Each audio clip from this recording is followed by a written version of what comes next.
Well, I think the land you're talking about, some of that land has been taken. Some of that land is maybe up for grabs, but it may be taken over the next period of a number of months. And you're better off making a deal now. Look, let me tell you, they have been very brave. They fought very hard and continue to fight very hard and do tremendous damage. I did. They're going to be helping. Russia's going to be helping. Russia wants to see Ukraine succeed. Once, it sounds a little strange, but I was explaining to the president, President Putin was very generous in his feeling toward Ukraine succeeding, including supplying energy, electricity, and other things at very low prices. So a lot of good things came out of that call today. Well, thank you very much. We had a terrific meeting. We discussed a lot of things. As you know, I had an excellent phone call with President Putin that lasted for over 2 hours. We discussed a lot of points, and I do think we're getting a lot closer, maybe very close. The President and I just spoke to the European leaders. They were President Emmanuel Macron of France, President Alexander Stubb of the Republic of Finland, President Karol Nawrocki of the Republic of Poland, Prime Minister Jonas Gahr Store of the Kingdom of Norway, Prime Minister Giorgia Meloni of the Italian Republic, Prime Minister Keir Starmer of the United Kingdom of Britain and Northern Ireland, Chancellor Friedrich Merz, the Federal Republic of Germany, Secretary General Mark Rutte, the North Atlantic Treaty Organization, NATO, President Ursula von der Leyen of the European Commission. We spoke to all of those great leaders. They're all great leaders. And we had a great talk with them after we were completed. We thought it was appropriate to speak with them. And our meeting was excellent. We covered, somebody would say 95%. I don't know what percent, but we have made a lot of progress on ending that war, which is really certainly the most deadly war since World War II, probably the biggest war since World War II. And I want to thank Steve Witkoff, who's here, and I'd like to thank Jared, who's here someplace. Thank you, Jared. And thank you, Steve. What a great job you've done. Jared Kushner, Steve Witkoff, and Marco Rubio is here. Thank you, Marco. And Pete Hegseth is here. Those two people are doing an unbelievable job. And the four people on this one are doing, I don't think anybody could do it. And we'll see if it gets done, but it's very close, certainly. Nobody would even have a chance of getting it to where it is right now. Nobody would have thought that was possible. So I just want to say we've done very well. We've had discussions on just about every subject, and that includes with President Putin before. And we went into great detail, and we likewise went into great detail today. And it was an honor to have you at Mar-a-Lago and have lunch. I hope you enjoyed the food. Your people enjoyed the food, I can tell you that. You're big, strong people. Your general over there looks like central casting. I want to also, by the way, speaking of generals, we have a great general, General Raisin Kane, who is here someplace. Thank you, General. Thank you very much. He's great. So, Mr. President, maybe you want to say a few words, and then we'll speak over the next couple of weeks. We'll speak probably quite a bit, but we'll speak tomorrow. Thank you very much. Appreciate it. Thank you so much, Mr. President. Thank you. Thank you for everything. Dear colleagues, first of all, I would like to thank President Trump for a great meeting at this amazing place in his home in Mar-a-Lago. And we had a really great discussions on all the topics, and we appreciate the progress that was made by American and Ukrainian teams in these recent weeks. Special thanks to Steve Witkoff and Jared Kushner, and thank you for their engagement and full commitment, and also to our team, and first of all to Rustem Umerov and General Gnatov, and to all our teams. And we discussed all the aspects of the peace framework, which includes, and we have a great achievements, 20-point peace plan, 90% agreed, and U.S.-Ukraine security guarantees, 100% agreed. U.S.-Europe-Ukraine security guarantees, almost agreed. Military dimension, 100% agreed. prosperity plan being finalized, and we also discussed the sequencing of the following actions. And we agree that security guarantees is a key milestone in achieving lasting peace, and our teams will continue working on all aspects. We also had a joint productive call with European leaders, like President Trump said already, and a lot of leaders, including NATO and EU. And we agreed that our teams will meet in upcoming weeks to finalize all discussed matters. And we agreed with President Trump that he will host us, and maybe in Washington, European leaders and Ukrainian delegation, yes, in January. And Ukraine is ready for peace. And once again, would like to thank President Trump for a warm welcome and substantial discussion. Thank you, Mr. President. Thank you very much. Thank you so much, Mr. President. Any questions, please? The first time digits from President Zelensky, 90% and 100%. The U.S. Ukraine security guarantees. What number are we at right now? Well, I think look, you can say 95%, but I don't like to say percentages. I just think we're doing very well. We could be very close. There are one or two very thorny issues, very tough issues, but I think we're doing very well. We made a lot of progress today, but really we've made it over the last month. This is not a one-day process deal. This is very complicated stuff, but I think when the president says 95, I think, could be close to 95%. Yeah, please, behind you. Mr. President, have you agreed on the so-called free trade zone on donbass? How to separate the sites? How to make the separation line? Who will be responsible? The word agreed is too strong. I would say not agreed, but we're getting closer to an agreement on that, and that's a big issue. Certainly, that's one of the big issues, and I think we're closer than we were. Probably it's unresolved, but it's getting a lot closer. That's a very tough issue, but one that I think will get resolved. Yeah, please. We are receiving some mixed signals coming from Moscow, even after this talk. Can you assure us that you have received written or any formal response on that? Well, what was the issue? You have to tell me. What did they say? They are telling that Ukraine has to give up donbass.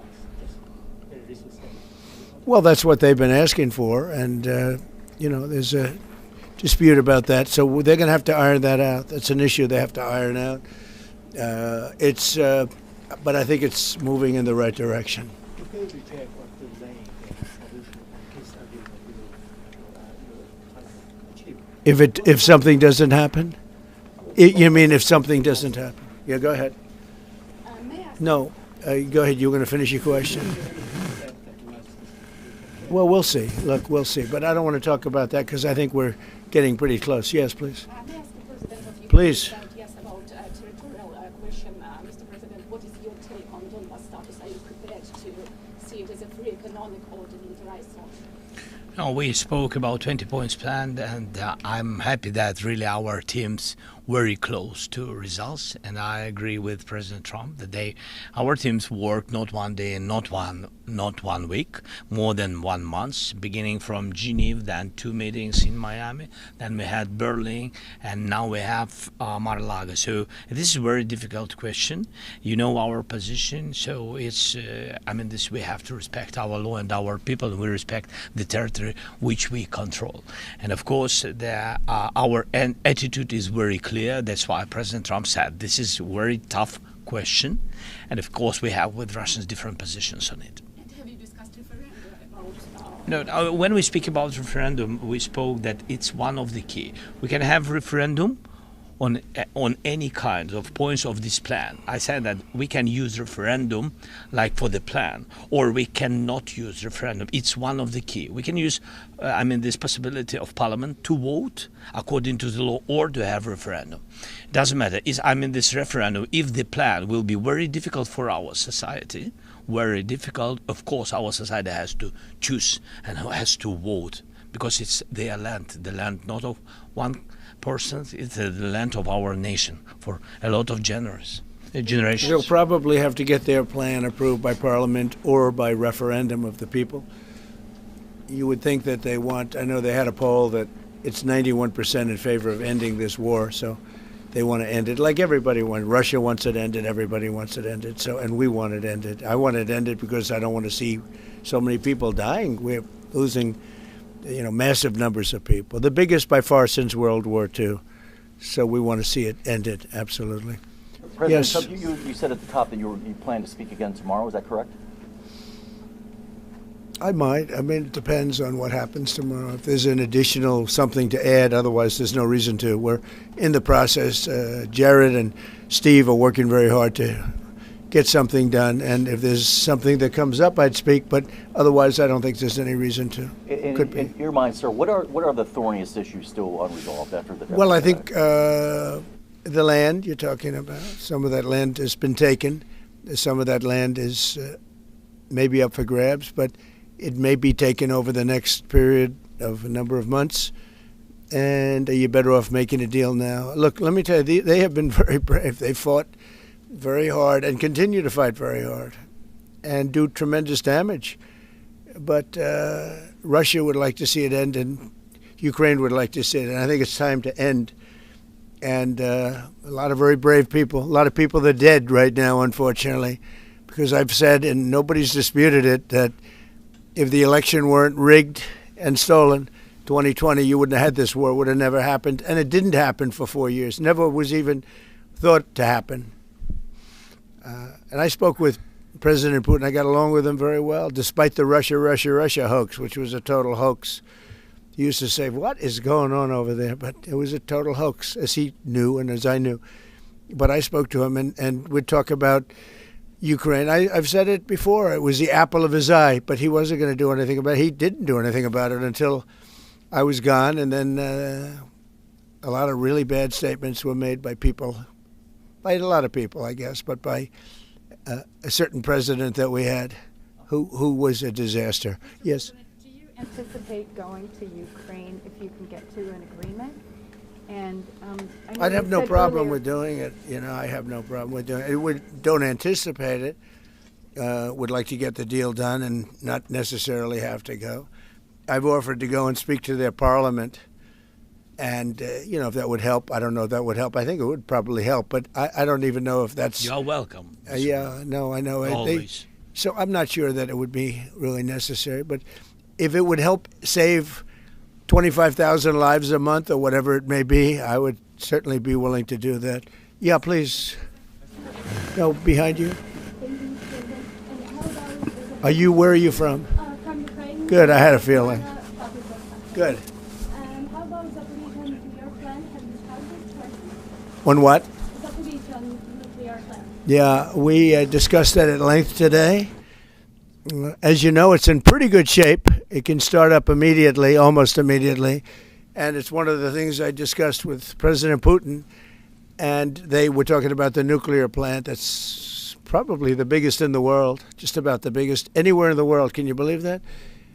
And President Putin's actually working with Ukraine on getting it open.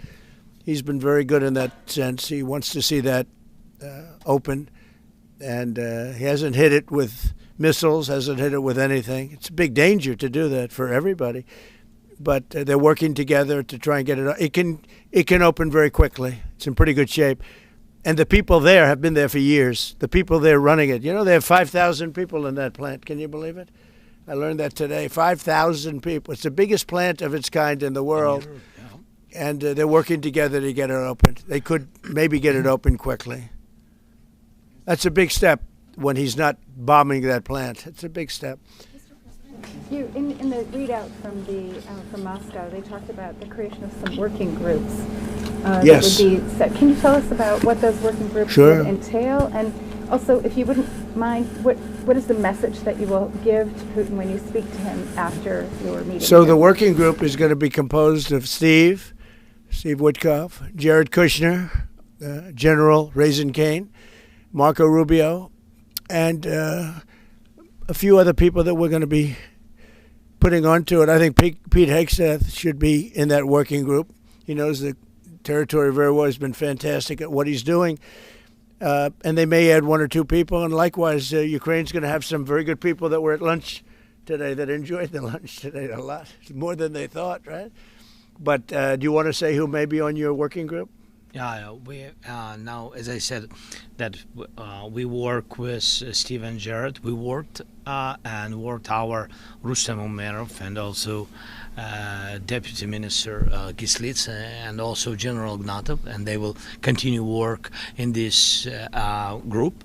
And of course, if we will go further, and I hope that really we will have decisions in January, as I said, about all these documents, 6 documents, and of course we will continue work on this, so they know what to do.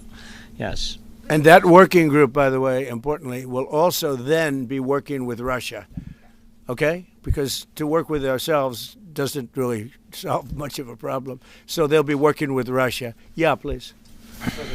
This morning you weren't a deadline guy. How long do you think it'll take to get this last little bit, as you say, finished? What are we talking about? So if it went really well, you know, maybe a few weeks. And if it went poorly, longer. And if it went really poorly, it's not going to happen. That would be a shame. There's that chance also. You know, it's possible it doesn't happen.